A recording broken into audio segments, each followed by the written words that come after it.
Welcome back to NCBHP. Today I've got a good video for you. I've got 3 POLO GTIs, all quite different in specifications because we have an 18 plate before the OPF filter. We have an OPF with a stage 1 REMAP and pots and bangs map, and then we have mine just a stock 19 plate with the OPF filter on it. So we've got the cars in the 3 different colours, so if anyone's looking at getting one, you can kind of compare which spec you prefer. But also, if you've noticed, the enthusiasts are on you. Mine's the normal POLO GTI, and we have 2 POLO GTI Pluses here. So the main difference between these then are there are no sort of engine specification differences in the normal one and the Plus. However, these have the LED lights, which you can see, compared to my halogen that I need to get changed and put some blue LED light in. However, they do look a lot better on the GTI Plus compared to my non-Plus. However, I have got the headlight eyebrow from Diversion Stores, which look quite good, which makes the sort of like the standard light look a little bit better. So what's the colours called? What blue have we got? Reef blue, and then just the standard pearl black metallic. So let us know in the comments which one you think looks best. I honestly, if I seen them in a showroom, I don't think I could pick between them, to be fair. I think they all look pretty good. My 2018 POLO GTI Plus, finished in pearl black metallic. So yeah, it hasn't got the OPF compared to the other 2. Obviously they're on the 2019 plates. But yeah, it's got obviously the standard light since it's a GTI Plus. It comes with obviously the folding wing mirrors, and it's got the black sort of tinted glass on the back, as well as obviously the virtual cockpit inside, or the active info display. But yeah, that's basically it. Obviously it's standard, so it's got 200 brake horsepower. It has got sort of a K&N Performance air filter in there. It is going to be sort of get a res delete done on it as well. But yeah, other than that, it's completely standard. But what I find with this one is, compared to the other 2, the OPF, when I've driven the sort of the OPF car, is it's sort of less, sort of it's obviously louder, but I also find that it's more aggressive. So when you're starting off first, second, third gear, it's so much more aggressive, and I find the top end is so much more aggressive as well, where the OPF car, it has sort of more mid-range torque, and obviously we've tried and tested it, we've put them against each other, and this one, before that one got stage 1, it was so much faster. Obviously it's larger as well. We'll show you some sound clips as well. But yeah, other than that, it's sort of completely standard. So guys, here's my 2019 POLO GTI Plus. It has still got the OPF in, and it's had its stage 1 DSG and pop and bangs map done. So currently the car's running around 250 brake and around 360 Newton meters of torque. I've got a couple of other parts coming in, such as the turbo elbow and whatnot, getting ready for stage 2. So overall, I'd say the car is much more aggressive than stock in terms of noise and how it performs. I'd say these cars are very, very capable stock, but as Manuel will tell you, with the non-OPF, the pre-OPF, it does feel more aggressive when you're sort of kicking it down, whereas these OPF seem more comfortable, and that's probably because how it's mapped. But other than that, the car's pretty much stock. I've got a couple of cosmetics mods coming soon. So then we've swung the cars round, and we'll take you through my modifications compared to the stock look of the POLO GTI. Round the back of them, between the normal GTI and the GTI Plus, there is no difference at all, apart from, I don't know if these are like LED rear lights, but because when they press a key on there, as you can see, they come on, mine don't. So we've got the 18 plate non-OPF car, so we'll start this up now and you can have a listen.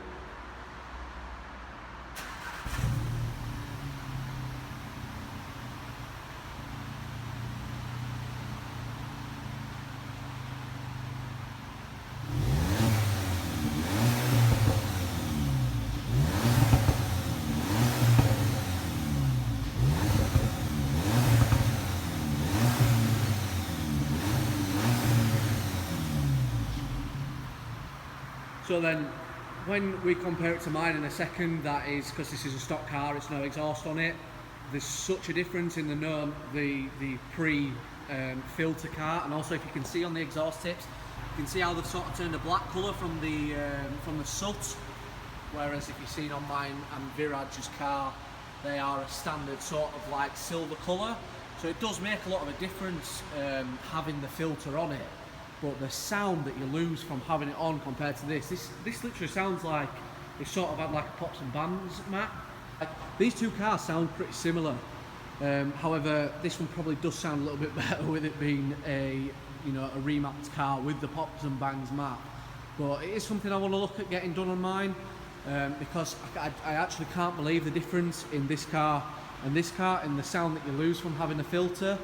With government regulations going, with the laws on emissions, it is a shame that cars are losing their natural sort of noise.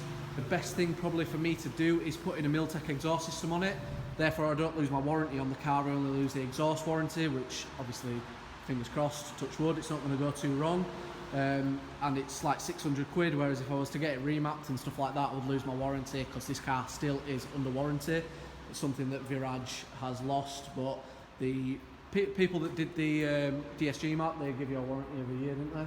So I suppose you are covered a little bit, but you know, we'll have to see on that front anyway. But it is kind of crazy how different these two cars are in sounding from stock.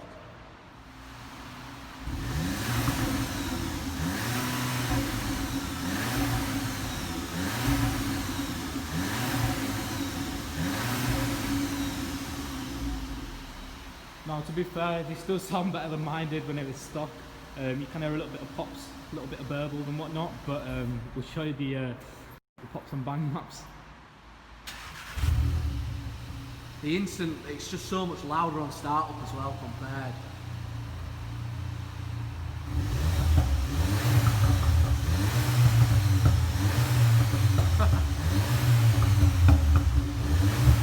This is how the car should have sounded. This is how it should have sounded from stock.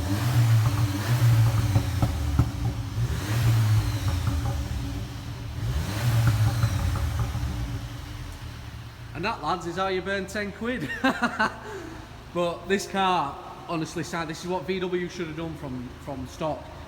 While we're here, you can see these are the two standard spoilers up here, and whereas mine has a race design rear spoiler on, which really does add to the car, to be honest. It gives it more of a stance, and as you can see here, if you look down the line, get my finger in the right place, you know, mine kind of does stand out a lot more. So other mods that I've had done as well from diversion stores, buying, if anyone's looking for them, is the 34 quid carbon look mirror caps, and also the headlight eyebrows. So it does kind of set the car off, and especially if you're getting a non-GTI plus car, I really do recommend getting these, as it does sort of make the light just look that bit better. We're all running these 17-inch sort of like GTI heritage wheels as well, which I do want to change, but we're all just saying we've all got Michelin Primacy 3s, I think they're called, which are quite expensive to replace. If I was to get an 18-inch alloy, I can't just transfer them over. I'd have to get new tyres, so you're looking at, you know, well, if you're getting OZ racing wheels, they're going to be at least pushing £2,000 with tyres. But let us know in the comments what you think about the sound of all three cars. It is quite staggering, like the difference between sort of like the two stock cars, you know, only a year apart, and how sort of like the filter affects the car. But then Viraj is absolutely mega exhaust. It doesn't even have an exhaust system on it, it's just got the res delete, so the resonator is obviously cut out, and then the pops and bangs map put in place. But it really does sound so much better, and how the car should have sounded from the factory, so it is something I'd look at getting done. Right then guys, so that just about wraps up the video. I hope it's kind of like an insight into sort of like a second-hand buyer's guide, which car you should go for, and sort of like what you can do with a pre-19 car. If I was to go back and knowing the sound difference between mine and an 18 plate, I would have actually gone and found an 18 plate. This car was kind of the deal that ANT had on it, was just kind of too good to be true. I kind of just signed the papers and that was that. But if I was to go back and buy one again, I would be getting an 18 plate without the filter on. However, you know, what you can do and what potential you can sort of like bring out of the car, and this is only stage 1, so hopefully Viraj gets it stage 2 and 3, and we can see, you know, what you can actually get out of a Polo GTI. Also, I hope it's been informative. you know, whether you should go for the standard Polo GTI or the GTI Plus. So let me know in the comments if you found this video informative and if you've enjoyed. We'll also, when sort of like lockdown restrictions have got a bit sort of looser, we'll go out in the cars and sort of see the difference in sort of like the gear changes and vice versa, and how the cars perform. Obviously you're going to get more out of the tuned car. However, I have been told that the 18 plate does sort of perform a lot better than when Viraj had his stock one. These two are actually brothers, so I think it's a competition who can get the car louder and faster. So hope you've enjoyed the video, guys. Please like and subscribe, and I'll catch you in the next one. Cheers.